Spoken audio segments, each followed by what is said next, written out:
What A downfall. वो बाबर आजम जिसका comparison Virat Kohli Feb 4 और अब ड्रॉप। ऑस्ट्रेलिया के दौरे के लिए पाकिस्तान की T20 और व्हाइट बॉल टीमों के लिए प्लेयर्स के इंतखाब का अमल शुरू हो चुका है। कल मैंने आपको बताया था कि मोहम्मद रिजवान कप्तान होंगे। पाकिस्तान टीम जो अनाउंस हुई है उसके ऊपर तो मैं बिल्कुल बात नहीं करना चाहता। जो भी प्लेयर आया गया उसका मुझे कोई प्रॉब्लम नहीं है।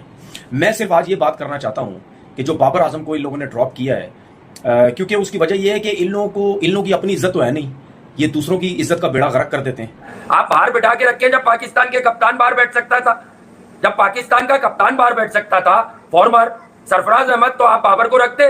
वो मैदान में बैठकर मैच देखता है यार।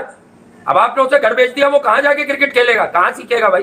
बोबजी द किंग ड्रॉप होने वाले। अब व्हाइट बॉल से भी बोबजी जो है ना, बोबजी जिसको पाकिस्तान में बोला जा रहा था कि जी ये विराट कोहली है, वो टेस्ट में ड्रॉप हो गया।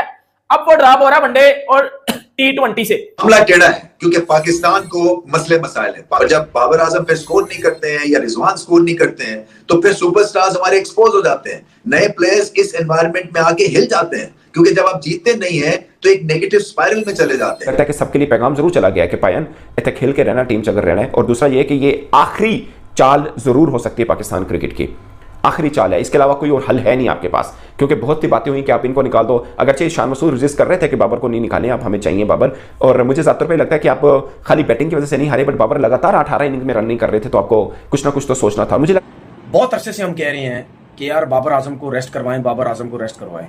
अगर जिम्बाब्वे की सीरीज है या बांग्लादेश की सीरीज है या कोई सी भी हल्की टीम है, उसको रेस्ट करवाया जाए। आज उसको रेस्ट करवाया या आज उसको ड्रॉप किया। दुनिया का मतलब पाकिस्तान दुनियाई क्रिकेट का सबसे गंदा और थर्ड क्लास ये डिसीजन लिया गया है, उसको ड्रॉप किया गया है, उसकी बेइज्जती करवाई गई है।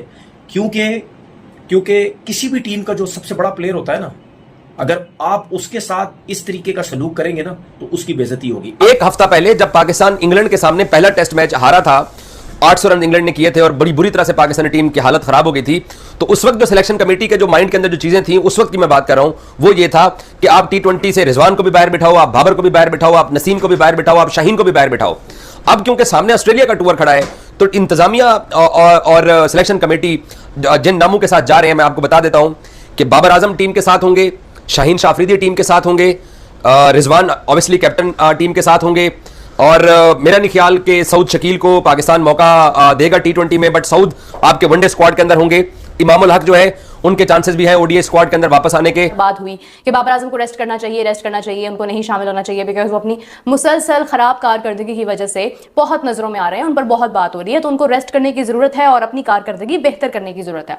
दूसरी जानिब अगर हम देखते हैं शाहीन शाह अफरीदी, जो हमारा टॉप विकेट टेकर है, जिसको जनाब शामिल नहीं किया गया इस वजह से कि शायद वो भी कहीं ना कहीं वो चीज नहीं कर पा रहे जिनकी उनसे तवक्को है, जो हमारी एक्सपेक्टेशंस हैं वो उस पर। देखें चीजें वही हैं, या तो ना आप बाबर आजम को उतार के, शाहीन को उतार के आपने इनके ग्रुप से बाहर वाला बंदा कप्तान बनाया है, बात समझ आती है।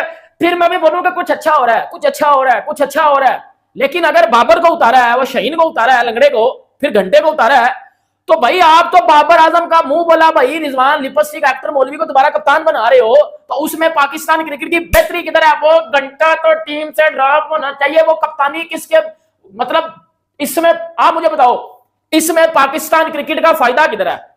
मोहम्मद रिजवान जो पाकिस्तान का कप्तान बन रहा है, और इसमें पाकिस्तान का फायदा किधर है यार? तो पाकिस्तान क्रिकेट जो है एक भंवर में फंस गई, फैंस बददिल हो गए हुए हैं। जब आप जीतेंगे नहीं तो फैंस बददिल होंगे। सो क्या करना है पाकिस्तान को, मुझे नहीं समझ आ रही। इस वक्त बहुत ही एक खतरनाक डायर सिचुएशन है, मैंने ऐसी सिचुएशन पहले कभी नहीं देखी है। ये लेसन है उन सारे पाकिस्तानी क्रिकेटर्स के लिए कि अपने आप को क्रिकेट से बड़ा मत समझो, अपने आप को गेम से बड़ा मत समझो। ये उन फैंस के लिए लेसन है, उन फॉर्मर क्रिकेटर्स के लिए लेसन है कि एक लड़का अगर आपको पोटेंशियली टैलेंटेड लग जाए तो आप खट करके जो दुनिया का सबसे बड़ा अचीवर है करंट दुनिया के अंदर, करंट क्रिकेटिंग वर्ल्ड के अंदर, विराट कोहली, उसे मिला के आप कोई फायदा नहीं करे, आप उसको खुद बर्बाद करें। मैंने हजारों दफा ये बात बोली कि बाबर को विराट की परछाई से हटा दो। जिसका चाटते हैं, जिसका लटकते हैं, वो आपका फेवरेट होता है जी, ठीक है, मगर गेम का फेवरेट नहीं होता। असल में तो गेम की कदर की जाती है ना यार, कि आपका गेम किधर है? आपके पास गेम नहीं है, आप कब भले कोई चूस रहा हो, भले कोई चाट रहा हो, कोई फिक्र आप बाहर है। तो दुनिया भर की तब्दीलियां हैं यार, इसमें क्या आपने मतलब इसके ऊपर बहस करनी है कि उसको ड्रॉप कर दिया उसको? अबे ये सैक होने वाले लोग हैं, ये ड्रॉप होने वाले नहीं। मुझसे पूछो तो इनको तो सैक करो। जहीर भाई ने कहा था इसको,